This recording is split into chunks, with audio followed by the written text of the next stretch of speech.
So originally I didn't want to make my channel about Thomas because, well, despite my channel being about trains, I didn't want it to be about Thomas. I wanted it to be about other things. My own metal railway, the stories of those engines, the story of real life engines, like at the Greenfield Village and Huckleberry Railroad and things like that. But I've been more interested in the lost media part of Thomas than other things like Oswald or the engine. And I was watching Nick Starwind's review on the Lost, Pilots of Thomas, and the Lost narrator cut that nobody even knew about, not even him, till recently.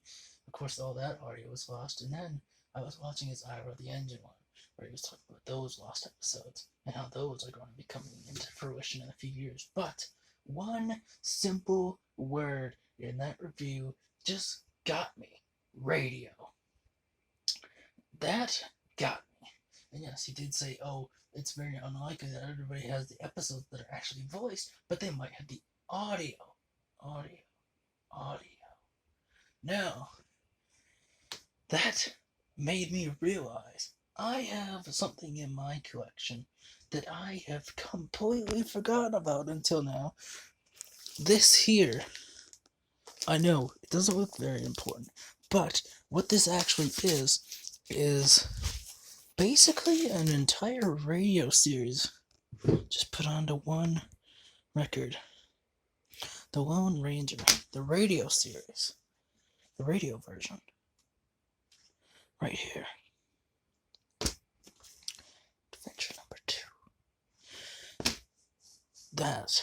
This record made me think there might just be a record like it, or 78, 45, 33, even 8, 16 RPM record. It doesn't matter if we could just find it.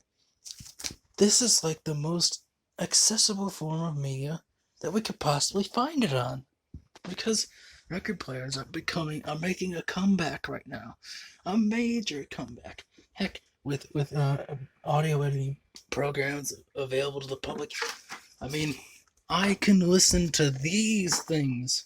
This is an 8 RPM record. This feels like 4 times slower than 33 RPM. And I've done it. I've done it with audio editing, and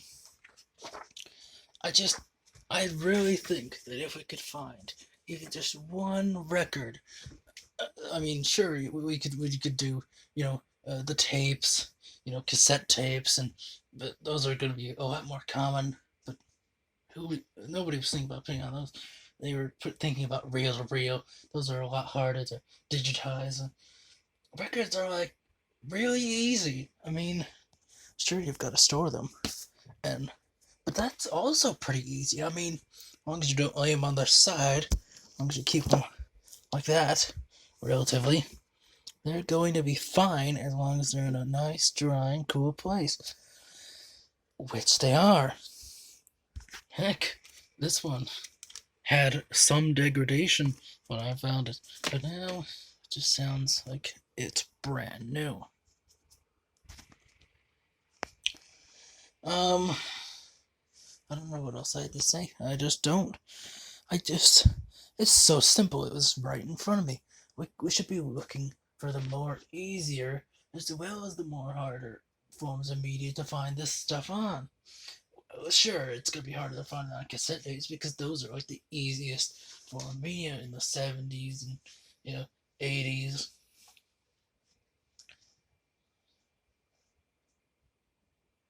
Heck, I mean, even back when in the 30s, 40s, some in the 50s, they even had, well, some people made episodes of TV shows on 78 RPM records. They stored it on there.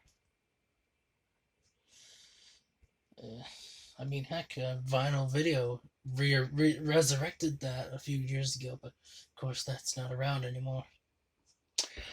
I think that's all I have to say about this. That we should just be looking for it on any kind of media, not just like VHS tapes or, movie reels, but also regular audio tapes, stuff like that. Especially like records, because, like I said, they're a lot easier to handle. especially 33s, they aren't gonna break as easily as 78s. And if we could just find the audio, even the audio, we would be happy people because we could recreate the episodes. We could recreate the actual episodes from scratch, with the modern video editing and whatnot. Sure, it would be fan made, but the audio would be real.